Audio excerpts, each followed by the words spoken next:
Yeah, here I am again, driving on this lousy freeway.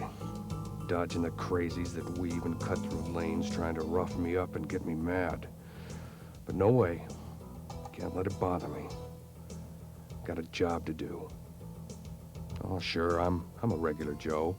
Nothing flashy about me. Just trying to get to work so I can make some moolah, keep my life in order, buy a little gas, pay some bills, feed the mutt, with a little left over for the good life. After wreaking havoc on my psyche, winding my way to work, wondering where all these goofballs are headed each morning. They can't be going to work. They have no brains. It's a rough life, but then again, you gotta get to the job. There's no other way. After arriving at the salt mine, oh, wait a minute, it's not a salt mine. A salt mine would be better. Let's just call it work. That's what it is. A lot of heartache, a lot of headache, a lot of everything that pulls at your gut all day long until it's over, then you begin it all over the next day. What a way to go. Well, I finally bring the car to a stop. I'm picking a path through the mounds of refuse, covering the powdered grime and acid grit the city seemed to exhale with its breathing process. Got to get to work. It's these days that seem to come sooner and sooner each year, blinding your vision, making your life miserable, gnawing away at your very being. But then again, what can you do? You gotta go to work. Okay, time to stop jawing and go in and take the medicine, the heat, the noise, the sheer frustration inundating every pore of my skin and body, but it's gotta be done. It's a job. It's certainly not an adventure. Someday I'm gonna gnaw my way upstairs and get promoted to supervisor. Otherwise, you stay in the crowd, squeeze out 100 or 2 a week for the few years nature lets your face stay unwrinkled, and hope for a break. Or you marry a rich dame. Before I hit the concrete, I think I'll nose around a bit. See if I can pick up some scoop, words, memories, some tips, rumors, advice, tidbits, just to help me get through this lousy day.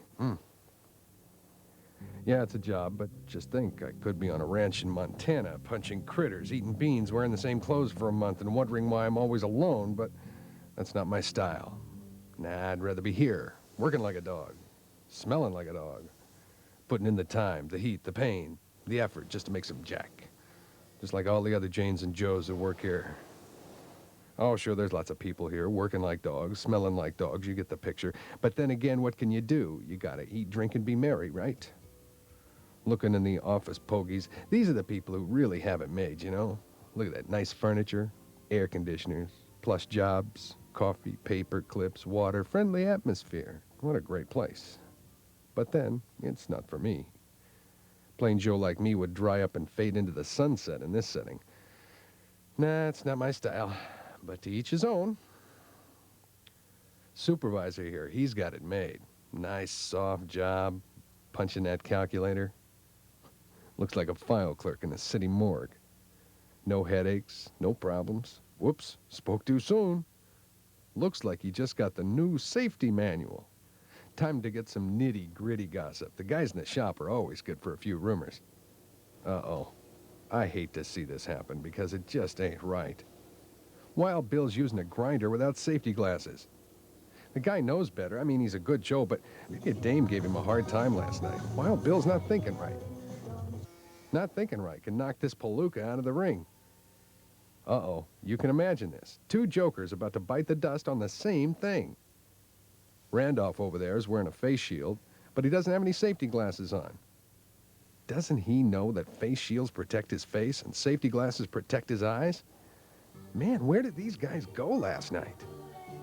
They've been to the classes, those meetings that tear out your heart, begging you to work safely. And this is the payoff? What's going on here? Did those films and that boring instructor put these Joes to sleep when they started talking about safety glasses? Oh, it ain't a good feeling. A guy can lose a finger in a machine and the doc can patch you up. Maybe sew the finger back on, but losing an eye or two is bad news. Racking your brain on that freeway every day is tough enough, but if you're missing an eye or two, well, that can make it really rough. Not to mention throw off your dart game considerably. Yeah, I better get out of here before something goes wrong, and naturally I'd get blamed, so let's boogie on. It's getting close to showtime. I can always count on the crew in the production area for a good laugh or two. Maybe a cup of Java and find out the latest dirt. Wow. Fernando's walking through the area without watching where he's going. Yeah, I knew it. Slip and fall in a cut arm. Happened to Plimpkin the other day. Walking down the ramp outside, this guy's a loser anyway. But compounding the problem, he wasn't watching where he was going. Yep, you know the answer. Flop, flop, fizz, fizz. Same thing happened to Mary. Well, that's not his real name, but we call him Mary. No reason, just sounded like a good idea one day and the moniker stuck. Slip and slide. Seems to be a rash of these slips and falls. I guess it's just something that's going to happen. You know, no matter what. You ain't going to catch me busting my buns on the bricks because I watch where I'm going. I'm moving up. Can't take chances, you know. One day I'm going to be on the top. Big time. The juice, the man, Mr. Big, you know. You can't hit the big time if you got a string of accidents polluting your personnel file. Boys in the maintenance shop, these guys are real pros. Great. Ship shape. No trouble here. They're the wrench wrappers that keep the company moving, going, running. These guys make billy goats shine. They're the guys and gals that could make a rusty anchor run like a well-oiled machine with chrome ball bearings. These folks are tops in my book. They're the pros who repair, replace, fix, modify. And they're safety nuts. Every time they need to work on a machine, they do something that's called lockout and tagout. No, not lock up. My brother's in the lockup. I know the difference. Lockout means they stop the machine, and if there's anything that could start accidentally, they lock out that part. Sounds good. Great. Wonderful. Easy. Something that has to be done, and they do it. Locking out a steam pipe, an electrical circuit, a spring mechanism. They do it because it's right. They also put tags on the locked out equipment.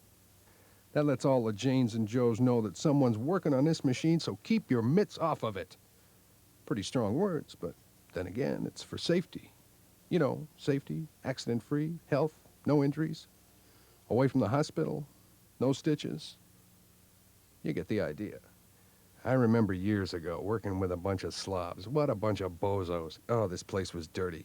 They couldn't keep their workplace clean. There was accidents, injuries, bad news. Really sloppy housekeepers. Didn't take long to see where they were going. Right down the tube, so I got out. You can't think. You can't sleep at nights. You can't perform under these circumstances. So I flew the coop. Out. Gone. Bingo. History. If you can't keep your work area clean, you're out of touch. In most places, you'd be asked to take a hike. I hate the word housekeeping. But then again, what else are you going to call it? Looking outside rips at my guts to see this guy. A real idiot. Virgil's his name. Accident's his game. This guy's damage, destruction, I mean a real doozy. He's driving a forklift and he shouldn't even be near it. He's been fired from every job he's ever had and he looks like he's trying to do himself in this time. Oh well. Boss will catch on and then he'll be history. Virgil knows the rule about driving and operating equipment too. If you're not trained and authorized, don't operate the equipment. Fact, truth, that's the way it is. This guy couldn't operate a television set if he was carrying it. Couldn't find his rear end with both hands and 9 people guiding his elbows. You know the kind of guy I'm talking about. Oh, Virgil's a nice guy. Well, not really a nice guy. He's just stupid. He's kerosene in a gin glass, sand in your soup, the IRS. Hasn't seen the football since the kickoff. He's a chemical experiment that went bad. By the end of the day, he'll be gone, injured, or probably both. Water under the bridge, he's history. So let's run down and take a look at the real workers, the hardcore movers, shakers, people who do manual labor. Yeah, you can learn a lot from just watching these people. Smart, can-do attitudes, personality, hip, out of sight. Oh yeah, they're the people who lift things for their livelihood. Oh sure, we all lift things. Sometimes they're small things. Sometimes they're really big things, you know. Ugly things. Awkward. Heavy. Humongous. Kind of like my mother-in-law. But sometimes they still need to be lifted, and they're the pros who handle the job. Ain't an easy thing. Takes moxie, brains, training, effort. But most of all, it's work. Smart work. I remember sitting in this dark, dank room, my eyes wandering around the room, thinking of the humanity of the setting. People with sweat dripping off their brows. Wackos wondering where they were and what they're doing. Some not understanding the importance of a safety meeting. Mr. Big was in charge. Large, lumbering man of middle age. Yeah, he was the big guy. Trying his best to motivate, train, help, assist, develop. But it wasn't working just yet. He was talking about safe lifting and back injury prevention. No big deal to some, but it did spark my interest. Yeah, I really wanted to know the lowdown on this. I've been known to lift a few every now and then, but you need knowledge to do it safely. That's why my eyes and ears were riveted to every word this big guy was saying. Looking back, the big guy said that information about the back was very important. Knowing the discs were like soft hockey pucks that keep the back flexible. Yeah, that was it. If you bend over like a cat crawling over a worm, well, that's bad for your back. But if you bend those legs, it keeps your back in what he calls your natural curve. I can remember that because I like natural curves. Makes you feel good. Great. Wonderful. Yeah. So keep that back in its natural curve.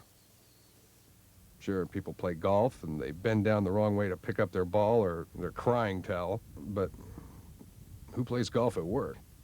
There was this Jane that they showed on the silver screen doing exercises. Exercise? Who needs it? But I suppose if you want a healthy back, you got to put in some sweat, some hard licks, slap a little muscle, you know what I mean? Wow, there's plenty of sweaters in this joint, but it ain't from exercise. There's a lot to safe lifting, but I got to beat feet to make sure the time clock matches the time I'm supposed to check in. A little more time, so let's see about the weenie burners. That's the wild and crazy guys who handle the hot stuff. Heat, high temp, smoke, hand burners. Now, we're not talking firefighters. We're talking about people who handle hot work. I guess these guys have to wear a lot of personal protection. Sort of like underarm deodorant when you're walking out the door for a blind date. Know what I'm saying? Personal protection in my case is a heater, a gat, a pocket rocket. Mug like me needs personal protection. But these guys wear it because it makes sense. No need to burn like a crispy critter or get that smelly, nasty, dirty smoke up your nose. No, it makes sense to wear respirators.